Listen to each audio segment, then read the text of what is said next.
What is up, everybody? Welcome into another injury recap episode of the Red Shirts Fantasy Football Podcast. This is your host, Matthew Betz, and sports physical therapist, doing an injury recap of all the injuries from Week 11. We're going to talk about the biggest names, Marlon Mack. We're going to talk about the quarterbacks, Mitch Trubisky, Deshaun Watson and his ankle, et cetera, et cetera.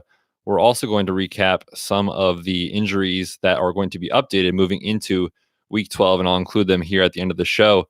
But before we do, just want to remind everyone, you can find our podcast now on CastBox. That's right, we're on CastBox in addition to everything else that you already have access to, whether it's Apple Podcasts, Google Play, Stitcher, Spotify, etc. So you can find us there at RedShirtsFF Pod on all of the social accounts. Let's get into the injury recap. Let's actually start with college football. We're going to talk about Tua and his troublesome now right hip. We got a question come in on Twitter. Everyone was asking, can you explain what this means for his prognosis, not only for, this year, but for basically his career and the NFL. And we've got to talk about kind of what happened essentially with the injury to Tua. So you could see on the play, he was scrambling to his left, defenders coming from behind on his back, tackling him. And you could see his knee was basically placed across his body, and then his knee goes directly into the ground, causing a backwards force into the hip joint, which causes a backwards dislocation if that happens. And essentially the ball inside the socket kind of slides backwards. And when that happens, it can hit the rim of the pelvis, causing a fracture in the process and can cause cartilage damage, a pretty nasty injury. But even worse than that, what can happen is actually when you have your hip dislocated, it can cause the blood supply to the head of the femur or the top of your thigh bone to be compromised and lost. And that's when we really get concerned. The term is avascular necrosis. And what that means is basically there's a lack of blood supply and the bone dies because of it. And the ultimate result there is that you have to have a hip replacement surgery in order to be able to actually function again in life. So that's what could have happened for Tua. Now, here's what actually did happen. So he has the dislocation, and fortunately, he was able to have his hip put back in place now, actually at the stadium. So that's huge for Tua and for his long-term health. If that wouldn't have happened, he could have actually, had his career done over, just like Bo Jackson. But the difference here is that he was able to have his hip replaced back into the socket quickly, which is huge for saving the blood supply to the bone. So that's great news for Tua. He underwent successful surgery today. This is a recording on Monday evening. And so essentially now what we're looking at is Tua's done for the year. Now what we have to find out is did the injury have any cartilage damage to it? Because if that happens, you're looking at a much longer prognosis of recovery. If it didn't, and this was just a straight dislocation without broken bones and without cartilage damage, Tua actually could play next year. So this is a situation where we just want to kind of see what happens and see what the details come out. But, the reports are saying this is excellent prognosis for Tua. So all good news there. It could have been tragic for Tua, for his career, for his dreams and hopes. So it was so sad to see that, man. It's so unfortunate and so difficult to see a player that young with that amount of upside really have that taken away from him. It looks like he escaped the worst case scenario. We'll see what happens here. He's not a lock to play next year, but certainly there is hope that his NFL career is not over. On to the NFL. Let's start with the quarterback position again here. Let's look at Deshaun Watson. He had a very mild high ankle sprain in their game on Sunday against the Ravens. Now, fortunately for Deshaun Watson, he did not have his foot planted on the ground. And if your foot is planted on the ground, a defender comes on top of you and rotates that foot and ankle laterally to the side, it's going to cause the ligaments that connect your lower leg bones to essentially get sprained or separate. Unfortunately for Watson, his foot came off the ground, saving him of that. And obviously he finished the game and was able to, walk it off right away and start right back in on the next play. So that's great news for Watson. The team has no concerns about his availability, for this Thursday night. So he's going to play this week, which is awesome, given the fact that could have been way worse. Another high ankle sprain we can talk about here is to that of Jameis Winston. Later in the game, you could see him, his foot was planted on the ground, foot rotated kind of awkwardly to the side and kind of collapsed inwards. That's the classic mechanism for that high ankle sprain. And fortunately for Winston, it looks to be on the more mild side of things. It's definitely something that I think will affect his mobility here moving forward for a week or two, but I don't think he's really in danger of missing any time, which is awesome for him and for obviously the pass catchers there. The performance is certainly something we can debate about, but the injury I think is something that's not going to be a huge factor moving forward. But I would not be surprised to see him on the injury report this week. Next player here on the list, again, another quarterback, Mitchell Trubisky. News came out after the game that essentially he was benched late in the game because of a hip injury. Now, I'm gonna call this more of he's more hurt than actually injured, because essentially what happened here is at the end of the first half, I did go back and found the play. Essentially, he got landed on the outside of his right hip by a defender when he was sacked. That can cause a contusion or a bruise onto the top of the pelvis, and that's called a hip pointer. So essentially, you have way too many muscles to even name for this podcast on the pelvis and on the front of your core. They all insert onto the pelvis, and there's a lot of tendons that attach there. So there's not a lot of like muscle bulk in the area. It's very superficial. It's right on the skin. You can feel it when you poke around in your hip. And when that gets hit with a high rate of velocity and power, it can cause a bruise to the tendons. Therefore, any of those muscles that try to work essentially are very painful for usually about a week to 2 weeks. So we're looking at a situation where I wouldn't be shocked to see Mr. Trubisky sit this week, but I'm not predicting it. It's not like it's, an ankle injury or a shoulder dislocation where we're saying, he's not going to play for sure. He has a chance to play. I wouldn't be shocked to see him sit, though, for two reasons. One is this can be a situation where it actually gets worse as the week goes on because of the onset of swelling and the onset of bruising, and it becomes more painful and stiff as the week goes on. Versus in the moment when it happened, you kind of have your adrenaline going, you're still moving, you're loose, you're warmed up. So this could actually get worse in the next 2 or 3 days and then get better in the coming weeks. So not out of the woods, definitely still has a shot to play. We'll see what happens there. The second reason being I wouldn't be surprised to see him sit is the obvious, which is the performance has been quite miserable for Mitch. But we'll see what happens there. Let's monitor those practice reports this week and we'll find out. On to running backs. We're going to go back to Thursday Night Football, talk about James Conner. He entered the week, obviously, with the concerns of the AC joint injury to his right shoulder. And Okada and I talked about it on our previous episode. I was saying basically, if he gets the green light from the team, he gets the green light from me, because you can't really predict this re-injury risk when you talk about the AC joint. Now, what that is essentially it's the articulation between your clavicle and the top of your shoulder here, where your shoulder blade wraps around. So it's this point on the top of the shoulder. The classic mechanism is a direct hit on top of the shoulder. So you'll see that when guys fall on top of the shoulder, when they're trying to make a catch and laying out, a defender lands on top of them. Or for a running back, when they go to lower their head and upper body to initiate contact with the defender's coming right in and can kind of hit them directly on that spot. So that's what happened there with Conner. He aggravated the injury and obviously left early, which was a disappointment for everyone that started him. But they're saying, at this point, it doesn't seem to be anything that is worse than what he was entering the week with, which is good. The bad news is we know what can happen now, right? With these AC joint injuries, you can't predict it. It's really tough to be able to discuss his injury relative to someone else like Josh Jacobs, who played with this a few weeks ago, because Josh Jacobs' injury was completely mild, a grade 1 injury. That means the ligaments are not torn. They're not really damaged at all. It's just a pain issue. For Conner, he's probably dealing with a grade 2, which means the ligaments are stretched. There's a small ligament that sits inside there that actually is torn. That carries a longer recovery, obviously. I mean, we saw him miss a couple of weeks, and it obviously carries a higher risk of recurring just discomfort and pain when you try to do things and progress back into sports. So for Conner, it looks like he'll probably play this week. We'll see how it goes with practice. But if he does, I mean, you now know what can happen, but you can't predict it. It's just a matter if he takes the wrong hit on the shoulder at the wrong time, which is tough for fantasy, obviously.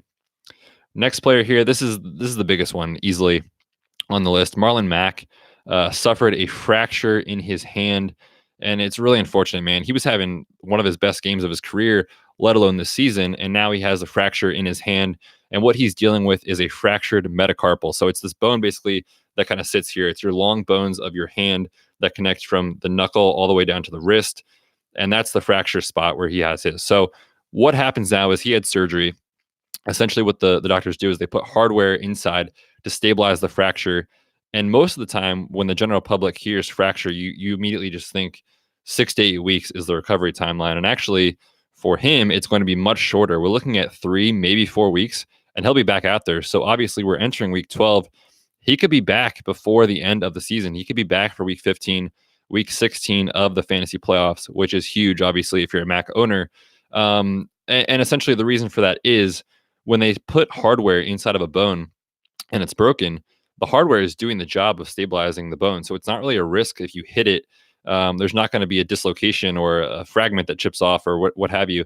The bone is stabilizing it, and it's stabilized by the hardware that's in there. So he'll start rehab pretty much today, end of the day on Monday into tomorrow on Tuesday, and be able to start to progress over the next 2 to 3 weeks. The real rehab process here for this in the first week or two is basically just getting his swelling down, getting his dexterity back, getting his grip strength back, and all those sort of things. So that's why it takes a few weeks. But as far as concerns from me, once he gets the green light from the team to be able to play, there's not really much of a re-injury risk at all. So he's going to be safe moving forward here, Marlon Mack. Before we get into our next group of players here, the wide receiver position, I want to take a minute to thank our sponsor today, PhantasyGo.com.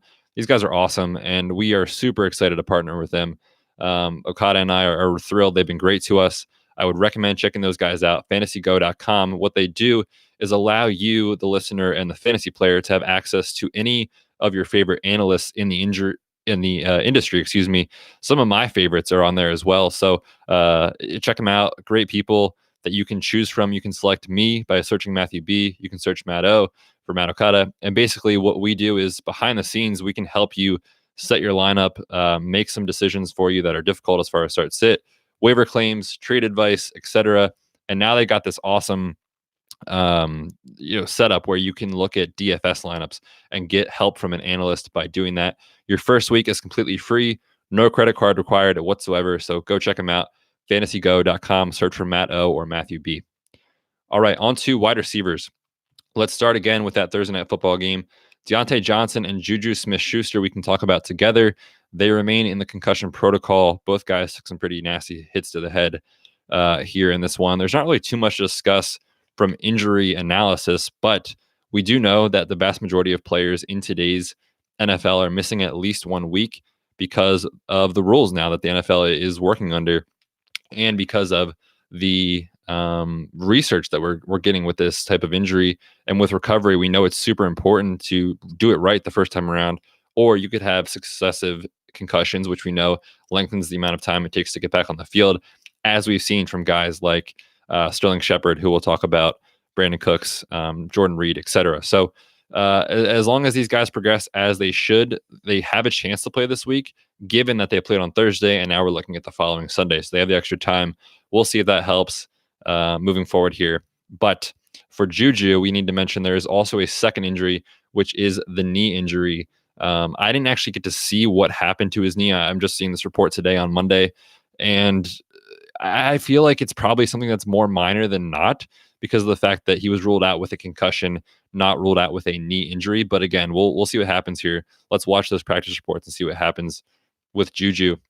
The next wide receiver to talk about is Deebo Samuel. Now, this is not going to be mainstream. He's not going to pop up on a lot of reports this week or articles. I'll talk about him on mine for the fantasy footballers. But Deebo sprained his AC joint on that crazy catch which he made on the sideline. It was awesome. But it's going to be a situation where he'll be on the injury report this week. He'll have shoulder listed next to his name. He'll probably miss practice on Wednesday and Thursday, but I predict he probably will play. As long as this is a minor injury, he can play through it. Now, we need to monitor and see what he does, because if beat reporters come out and say, it doesn't look like he's going to play, or it doesn't look like he's practicing much today, or he's just doing individual drills, we need to know what those individual drills are, because if this is a grade 2 injury, like we talked about with James Conner, he could miss.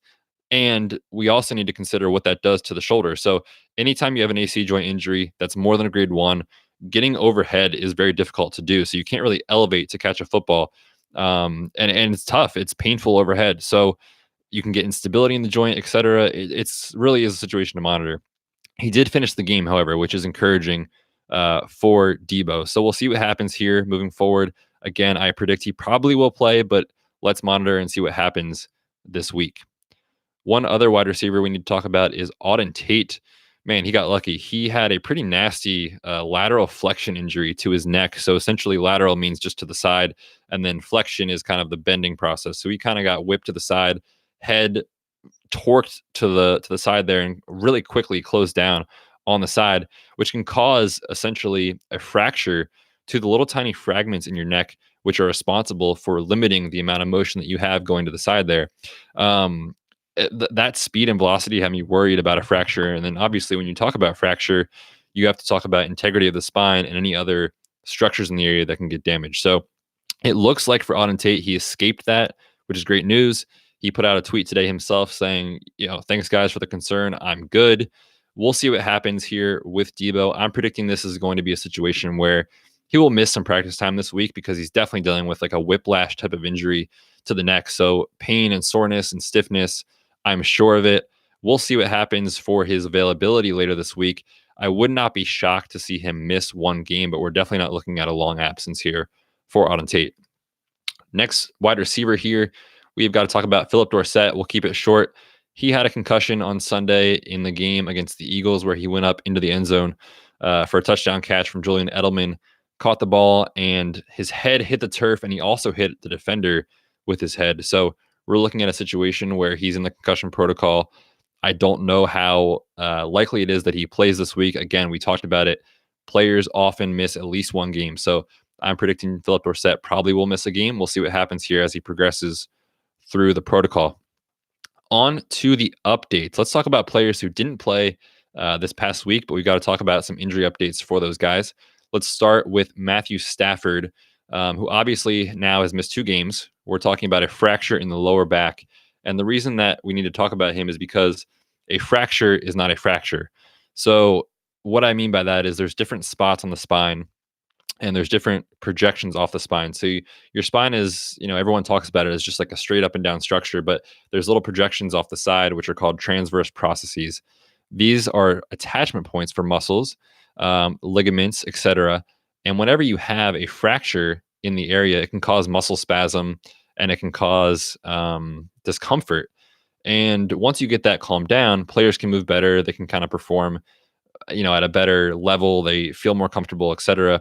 That's what he dealt with last year. And that's what I thought this was when I first kind of heard the news and first looked at the hit he took.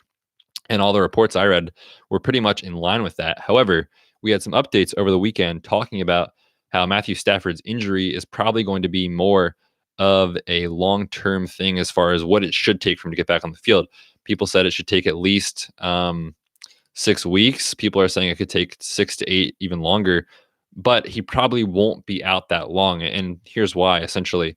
Matthew Stafford's back fracture right now could be a compression fracture, which is essentially a impact of the front of the spine where your front of your spine kind of just hits the one above it and below it together. It can cause the bones to break close to the spine. So if that is what's going on, we are looking at a situation where Matthew Stafford will probably miss upwards of at least a month with this fracture. So we need to kind of wait and see what his practice reports are here in the next few weeks. If he doesn't start to do things soon in practice, I would say, we're looking at probably more close to that 6 weeks. So we'll see what happens here. It's unclear as to exactly how long he'll be out because these back fractures are not, they're not so cut and dry. They're not very straightforward. There's a lot that goes into it, and we'll kind of have to just wait and see what happens there. Next update to talk about here is Sterling Shepard. The guy has been on the injury report all season long with those concussion symptoms. And we talked about it, at the top of the show. It's not always a straightforward process to come back from a concussion, especially when you have a second concussion on top of the first. He had 2 in less than a month. And when you have that happen so close together, the brain has to go through so much of a recovery process. The neurological system is super jacked up. You look at longer recovery timelines. You look at more likely a chance to have another concussion in the future, same season and beyond. So for Sterling Shepard, that's why they're being so conservative with him, and it makes complete sense. Now, for him, he did practice in full today. So we're recording this on Monday night. Monday, practice reports came out. Giants are coming out of the bye, so that's why they're practicing today. he was full. So we'll see what happens here. Last time he was a full participant, of course, we know it was the Saturday before the Monday night game, and he ended up having a setback essentially. And with concussion, it's just such a non-linear process. Like, just because he does something on a Monday does not mean he'll do more on a Tuesday or a Wednesday, etc. Because the brain is so variable. And essentially, what we do as medical professionals and rehab professionals is start to look at symptoms, and really take the person's word for what they're saying and how they're experiencing it. So if someone tells you, hey, I'm having some nausea, or hey, I'm having a headache, or whatever, you back off your intensity of your exercise. And there's no criteria for how quickly to progress. There's no set stone protocol. It's basically, you need to pass all of these kind of standards to move on to the next step. And the final step is full practices with contact, no setbacks. So we'll see what happens here for Shepard. Practice reports are going to tell us all we need to know for that. On to Will Fuller. He was close to playing last week, ended up missing, obviously, with the hamstring strain. He injured it originally in week 7 this year, and we haven't seen him since. But they're saying today, there's a chance he'll play. Again, they're saying it's a game time decision for Will Fuller. For me, what I would like to see is give this guy the extra time off, because he's going to be at a very high elevated increased risk of re-injury, because his was a pretty severe hamstring strain. We know those carry a higher risk than a grade 1 injury. This is more of a grade 2, which can take up to 4 to 6 weeks, and we're kind of right at that spot. So give him the extra rest, give him off this week. It's a Thursday night game, so give him that extra week and a half to get back for week 13. But we'll see what they do. I hope they don't look at this Baltimore performance on Sunday and say, we need that guy out there. Let's get him out there as quickly as we can. And that could have negative effects, obviously, on his long-term health. So we will see what happens with Fuller. On a more positive note with Fuller, though, his time off here is big time for his ACL, because we know that essentially time is very helpful in recovery after ACL, not only in ability to build strength, but in the integrity of the ligament itself. So when you have an ACL surgery, the new ACL that they put in your knee is a graft of another tendon, and what that does is essentially it takes upwards of an entire year to what they call revascularize, or essentially kind of take into the bone fully and become more mature and stronger as far as ligamentous stability. So the time off here, while it's bad for his hamstring, obviously, and it is increasing his injury risk at the hamstring, it's actually good news for his ACL recovery and for his ACL strength. So one little sliver of note there for Will Fuller. On to Emmanuel Sanders. Man, this was tough to watch. You could see every time he was on the field, he was leaving the field because of the pain he was in. And we talked about it, in our weekly preview show, Kata and I did, about how this is a pain tolerance issue. But rib injuries are super, super painful in and of themselves if you fracture the actual bone. But when you fracture the actual cartilage where it connects from your bone onto like your breastbone, it's even more painful. So it's one of the more painful injuries you can play through. And we saw that on Sunday with Emmanuel Sanders. Clearly not 100%. Not going to be 100% this week, that's for sure. I would honestly expect him to be even more limited in this game because of the fact that we have him now trying to battle through this again on a second straight week after taking several shots to that area. I guarantee you on Monday today, he's waking up super painful. But the dude is a baller. He is very tough. He's probably going to try to play through it. We'll see how effective he can be this week. Last player here, Evan Engram. We got to talk about the foot sprain he is dealing with. News came out today that he is out of the boot, which is good. He did not practice, though, today on Monday. I still think Evan Engram is at least 2 weeks away, or at least he should be 2 weeks away. You look at these foot sprains for guys that do any cutting sports. So you're looking at, tennis players, football players, soccer players, etc., where you have to be able to put your foot in the ground and go, change direction quickly on a dime. That puts a lot of stress and a lot of torsion or rotational movements at the midfoot, which is where the sprain is. And that can have a big time effect. We saw it with Cam Newton. Obviously, he's on injured reserve. And we've seen other players in the past too deal with this. So I still think Evan Engram is at least a week away. I think that he should sit for 2 weeks to fully get my confidence back in his health. Again, we'll see what the team does. All right, everyone. Last note here before I get out of here. Want to remind everyone, Okada and I are running a special holiday edition of our Patreon content. Normally, you have to pay a monthly fee to get access to our extra episodes, to get access to our Slack channel, extra off-season content, etc. But we are in the giving spirit right now. We are giving away a free month of Patreon content. All you have to do is sign up. Your first month, you pay for it. Your second month, we reimburse you for it, and essentially you get it free. So go ahead and sign up there. We would love to have you at patreon.com/redshirtspod. Join our growing fantasy football community. We would really appreciate it. All right, everyone. Okada and I will be back with our weekly recording on Wednesday night. It will drop on Thursday. And until then, we are the Red Shirts.